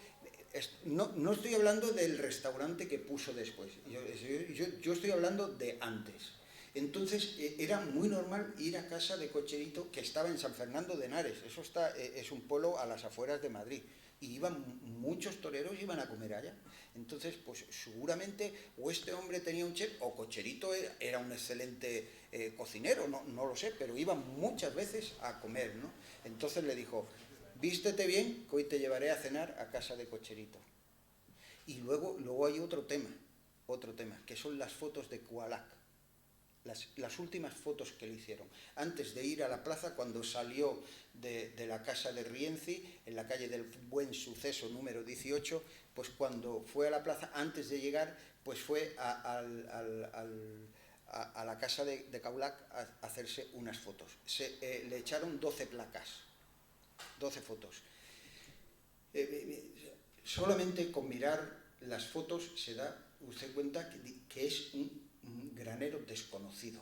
O sea, su semblante, su risa, sus ojos están completamente caídos. Es que si analiza uno las fotos, es que ese no era Granero. A ese muchacho le pasaba algo sentía. Y esto además lo dijo la prometida, también lo dijo, porque no dio muchas entrevistas, pero en el año 66 la mujer dio una entrevista y entonces contó todas estas cosas. Ella cree que cuando se fue Granero, que subió 4 o 5 veces las escaleras antes de irse, porque subía, la volvía a besar, se iba, pues ya me voy, no, y volvía a subir, le daba otro besito, y dijo que ella creía que presentía que algo iba a pasar malo aquel día. Entonces, son muchas cosas, ¿no? Por eso todo esto estaba escrito, pero de forma oculta. Todo esto se va repitiendo de forma oculta. Las fotos de Cualac, Manuel lleva un traje nuevo que hizo Uriarte, el sastre de toreros. Ese traje que lleva, las fotos que lleva Granero ese día, es un diseño de Joselito el Gallo. Joselito el Gallo, como ustedes saben, pues la familia de los gallos tenían tendencia a ponerse gordos, a ser obesos. Si ven ustedes a la señora Graviela, Rafael, Fernando, las hermanas tenían, y Joselito en los últimos años había cogido mucho peso. Y entonces, pues hablando con Uriarte, pues le dijo: tienes que diseñarme un vestido que sea más liviano para cuando me encierre con 6 toros, poder estar más ágil y más suelto, no con el peso que tienen. Entonces quitaron todos los alamares de la taleguilla y de la chaquetilla, y era un traje que llevaba muchos bordados, pero no llevaba ni alamares ni llevaba absolutamente nada, ¿no? Pues curiosamente Granero llevaba un traje de Uriarte de los que había diseñado Joselito, que se lo dijo, Joselito le dio los apuntes a Uriarte y él diseñó finalmente el traje, que durante en los años 20 se llevó bastante ese tipo de traje. Eso son muchísimas coincidencias, son muchísimas coincidencias. Y Granero, si no lo llega a matar el toro, hubiese sido un gran torero, y fuera dejado mucha más historia de la que pudo dejar, pero mucha más historia, teniendo en cuenta que un torero no es un pintor, no es un escritor, no es un artista que solo con él mismo pueda crear una obra de arte. Un torero necesita un toro, y el toro no se cambia de un día para otro. Eso hay que tenerlo en cuenta. Aquí se pregunta mucho la gente con mucha facilidad, ¿qué hubiese si no se hubiese muerto Joselito? Bueno, hubiese hecho más cosas, pero el torero necesita al toro, y el toro no se cambia de un día para otro. Fíjense que hasta 1928 no se puso el peto. Entonces, todas estas cosas hay que tenerlas en cuenta. Pero Granero, mire, es que es curioso, mire, cuando debutó, me estaría toda la noche hablando de Granero, ¿eh? Yo si me alargo mucho, me echan ustedes y yo me voy tan tranquilamente para arriba, porque ya conozco el camino, veo que Bilbao es muy grande y que más o menos uno se puede desentender bien. Pero fíjense, en Barcelona se esperaba con mucha expectación la llegada de Granero. Barcelona, y me van a permitir, pero es que es así, Barcelona tenía cronistas, pero los cronistas que tenían eran historiadores. No era el típico crítico, el típico crítico como Gregorio Corrochano o otros que critican mucho, pero no revelan. Por ejemplo, tenemos don Ventura Bagüés, que escribió muchísimos libros. Tenemos muchos, don Antonio Santa Inés, era un tremendo historiador. Barcelona ha tenido pues esa virtud de tener cronistas que a más eran historiadores, que buscaban la información de donde fuera, ¿no? Entonces, Tomás Ors, uno al sesgo, era otro crítico de Barcelona, pues que escribió muchos libros, uno de Granero muy importante que explica muchas cosas. Cortito, no se había muerto Granero todavía cuando lo escribió, pero escribe muchas cosas. Describe que en Barcelona esperaban a Granero con mucha expectación. Y claro, como era becerrista, iban llegando las voces, pero no sabían. Entonces, la manera de acercarse a Granero que tuvo don Tomás Ors para saber, pues fue cuando vino a torear a Barcelona Chicuelo. Chicuelo venía con su tío, Zocato, que era el que llevaba pues, el negocio actuaba de apoderado, y entonces, pues como sabía que en Salamanca había estado en contacto mucho con Granero y lo había visto y tal, y le preguntó, eso fue en 1919, Granero no había aparecido todavía por Barcelona, y cuando vino a torear a Barcelona en 1919, Chicuelo le preguntó, oye, ese chico que corre por ahí, Manuel Granero y tal, y cuidado, que hay que tener en cuenta que Zocato era andaluz, y que para él lo primero era su sobrino, eso que lo tengan en cuenta, porque además la lió ya, bueno, me voy por otros, era su sobrino. Y entonces don Tomás Ors le preguntó, ese chico que corre, Tomás, Manuel Granero, ¿qué tal? Y le dice, ese es el mejor de todos. Claro, pues cuando llegó el año 1920 en Barcelona lo esperaban a Granero con una expectación terrible, y a Tomás Ors no le gustó Manuel Granero. Miren lo que les voy a decir, no le gustó. ¿Por qué no le gustó? Porque decía que tenía un toreo muy amanerado. Eso no es el primer crítico que lo dice. El Timbalero, en Salamanca, que era otro crítico que escribía en el adelanto, dijo que también tenía un toreo muy amanerado. Y un toreo muy amanerado lo decían porque tenía una estética. Y a veces decían que buscaba más la estética antes que poderle al toro. Pero es curioso que hoy en día, si no se torea con estética no se puede torear. Hoy el dominio no sirve para nada.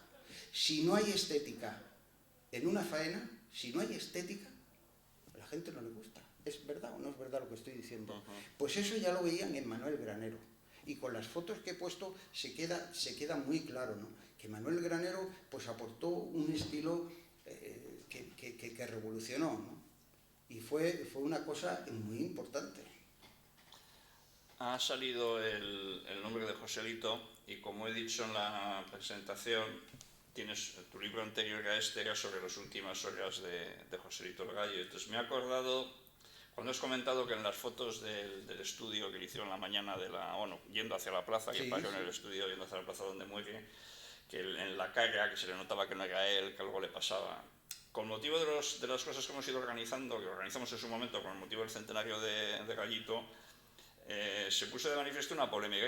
Hay como dos escuelas en esto. Hay unos que dicen que Joselito, hay gente que ha llegado a describir que Joselito llegó muerto a Talavera, que tenía una amargura en el corazón, la muerte de su madre, sus amores frustrados con la hija de Guadalupe. Sí, con Guadalupe, que la Monumental de Sevilla no acababa de arrancar, que le estaban haciendo la guerra sucia a los maestrantes, que era un hombre amargado, que los públicos estaban en contra, que en Madrid había tenido un fracaso en el día anterior con Belmonte. Y otros dicen que no, que esos son cuentos chinos, que Joselito estaba en plenitud, que el asunto con Guadalupe se estaba arreglando, que la Monumental se estaba arreglando, y que bueno, que la muerte de la madre nos molesta a todos, pero que son cosas a las que uno se suele sobreponer. ¿Tú con qué es?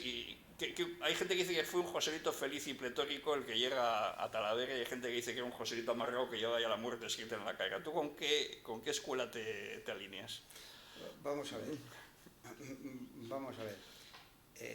Joselito le ganó la pelea a los maestrantes. Esto está claro, porque finalmente tuvieron que tragar. A pesar de todo lo mal que se llegó a portar Corrochano con él. Diciendo que toreaba en el patio de su casa, y todas esas crónicas que yo cuento en mi libro que Corrochano utilizó para tirarle basura a Joselito. Pero vamos a ver, Joselito en 1920, al final los maestrantes cogieron la gestión de la Monumental y de la maestranza. O sea, que por lo tanto había ganado la pelea. Es que esto estaba claro. Y Joselito, vamos a ver, hay que tener en cuenta la tarde del 15 de mayo en Madrid. La tarde del 15 de mayo en Madrid con Joselito se portaron muy mal. Por eso con Granero ya no cometieron ese error en Madrid. Ya tuvieron más cuidado. Se portaron mucho más mal en Valencia que no en Madrid. En Madrid tuvieron su paciencia con Granero. Porque a eso les pesó mucho. La muerte de Joselito en Madrid pesó mucho, porque se portaron muy, muy mal. Le tiraron una almohadilla que encima le dio en la cara y todo. A Joselito, el mejor torero que habían visto hasta la fecha, que se había doblegado hasta el Guerra delante de él. Joselito, vamos a ver, es que Joselito, la vida de Joselito no era solo un torero. Joselito apenas sabía escribir. Joselito pues contrató un maestro que le fuera enseñando. Si ustedes ven todas las dedicatorias de fotos y esto, lo único que era de Joselito era la firma. Él se lo escribían eso. Joselito ni apenas sabía escribir y apenas sabía leer. Y Joselito ideó las plazas monumentales, como la de Barcelona, que fue la primera. La inauguró el 27 de febrero de 1916, pensando en que contra más localidades tuviera una plaza, más personas podían entrar y más dinero se podía generar. Después de la de Barcelona, es que cuando se hizo la Plaza Monumental de Barcelona, con cerca de 24.000 localidades, la de Madrid solo tenía para 13.000 y pico personas. Y eso lo ideó Joselito. Joselito cambió el toro. O Es que Joselito fue mucho más que un torero. Es que llevaba la gestión de muchos. Vamos a ver, Joselito estaba en el Hotel Palace de Madrid. Y pues yo creo que fue Caracol el del bulto, que era su mozo de espadas, pues subió a la habitación y le dijo: José, abajo están los ganaderos, están reunidos. ¿De abajo están los ganaderos, están reunidos? Sí. Y estaban discutiendo porque el poder de Joselito ya sobrepasaba muchos límites, ¿no? Y le imponía muchas cosas. Y entonces bajó Joselito, abrió el salón donde estaban y le dijo: señores, voy al Lardi. Cuando venga del Lardi no quiero ver aquí a ninguno. Y se fue por la habitación y se fueron todos los ganaderos. No hubo ninguno que le dijera ni media. Sin embargo, a Granero, porque en una corrida en Zamora se castigó con fuego a un toro de Argimiro Pérez Tabernero, porque se castigó a un toro de Argimiro Pérez Tabernero, le hicieron una campaña tan fuerte que el invierno del 21 al 22 no pudo tentar en Salamanca. Es que es muy fuerte lo que estoy contando, ¿eh? Pero eso a Joselito nadie fue capaz de hacerle una cosa así. Nadie. Ni los maestrantes derribaron la plaza monumental cuando Joselito había muerto. La muerte de Joselito fue lo que acabó su reinado. Pero si no, nadie le hubiese dicho ni media. Hasta Pablo Romero tuvo que ceder a la cesión, montándose una peripecia, que si te tienes que dejar los toros, que si te tienes que ir de España un tiempo, que si no sé qué, pero tuvo que ceder. Entonces Joselito era mucho más que un torero.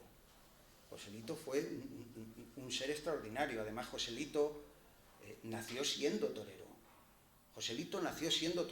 Granero se tuvo que hacer torero. El Espartero se tuvo que hacer torero. Juan Belmonte, por supuesto, se tuvo que hacer torero, a base de muchos golpes. Pero Joselito nació siendo torero. Joselito actuaba y las cosas le salían espontáneamente. Es como si lo tuviera aprendido. Yo en el libro, las últimas 24 horas de Joselito, lo comparo con Mozart. Esto sí que es una comparación verídica. ¿Por qué? Porque Mozart nació siendo músico. Lo que hizo Mozart con 35 años, hay personas que necesitarían 4 vidas. Yo necesitaría 4 vidas para poder hacer una parte de lo que hizo Mozart. Con eso no se puede luchar. Y Joselito era así. Además, Joselito necesitaba torear. Es que necesitaba torear. O sea, es que era una cosa extraordinaria. Joselito no se le conocen escándalos. Joselito no se le conocen problemas. Joselito no iba regalando dinero por ahí. Metía a su madre para que lo hiciera su madre, para no hacerlo él. Entonces, todo esto en Joselito pues, fue una cosa extraordinaria. Mucha gente comparó a Granero con Joselito y muchos críticos tuvieron que decir: un momento, dale tiempo y que confirme que va a ser el sucesor de Joselito. El sucesor de Joselito, el torero que tuvo el poder de Joselito, fue Manolete. No hubo otro. De Joselito se fue a Manolete. Manolete navegó solo, no hubo nadie que le hiciera, ni Arruza, ni Pepe Luis, ni nada. Manolete fue un revolucionario que lo mató también un toro. No hubo otro. Fueron toreros todos muy buenos, pero como Joselito no hubo nadie. A la vista está que una vez muerto Joselito, la llama de Juan Belmonte se apaga. Y aquí que cada uno se lo meriende como pueda, pero una vez muerto Joselito, Belmonte no aguanta la pelea. Sí, se necesitaba, ¿no? Bueno, es evidente que también podías estar hablando esta mañana de Joselito, no solo de Granero. Bueno, Granero consiguió lo que dices en el libro, lo que no consiguió Joselito. Joselito fue el primer torero que pasó de 100 corridas al año, pero lo consiguió al cabo de un tiempo. Granero lo consiguió la primera temporada, no llegó a ellas por las cogidas, pero tenía 100 y pico contratadas y ya su primer año en alternativa. Bueno, ¿hay alguna pregunta?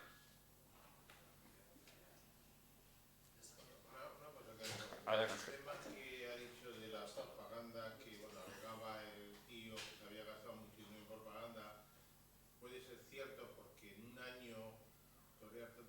corridas, me imagino que la prensa se volcaría en elogios, bueno, que entonces tampoco se podía comprobar, porque no eran los medios de comunicación que hay hoy. ¿Puede ser también una parte que esa propaganda le hiciera subir? Sí, sí. Antes de tiempo, ¿no? Porque un año es muy corto para que se hablara tanto de él y dejara tanta huella. Mire, le voy a decir, al respecto, le voy a decir, no solo se hablaba bien de Granero, no solo mire, en Salamanca lo trataron muy bien, pero a raíz de que a un toro de Argimino Pérez Tabernero lo castigaron con fuego, todo se volvió en contra de Granero y decían barbaridades. El timbalero, que había sido muy amigo de Granero, decía barbaridades de Manuel. No todos hablaban bien de Manuel. Entonces, el dinero es demasiado dinero para gastar en publicidad. Pero le voy a dar un dato que dijo Don Ventura, el crítico de Barcelona. Dijo una cosa que se tiene que tener muy en cuenta y la dijo en 1931 para un periódico de Huelva. Y dijo: algo tuvo que tener Granero, algo tuvo que tener diferente y que los demás toreros no podían hacer para arrollar como arrolló. Y otro dato, en 1922, la campaña de 1922, Juan Belmonte y Sánchez Mejías se pierden del mapa. Después de 1921 se pierden del mapa. Uno se va a México, el otro está para aquí y tal. En mayo no habían aparecido y se retiraron. Tiene que tener en cuenta que tanto Sánchez Mejías como Juan Belmonte eran bastante mayores que Granero.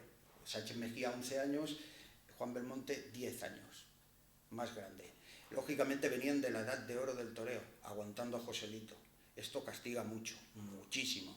Hasta tal punto de que Belmonte se quitó del medio en 1918 por el tema de la Monumental y se quitó del medio y no apareció en España hasta 1919.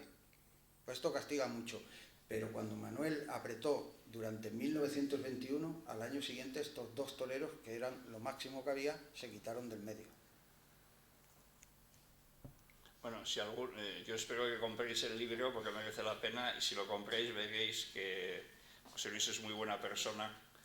Y si leéis el libro veréis que la palabra que he utilizado de se lo gastó en propaganda es un amable eufemismo. Y hasta aquí puedo leer. El que quiera entender, que entienda.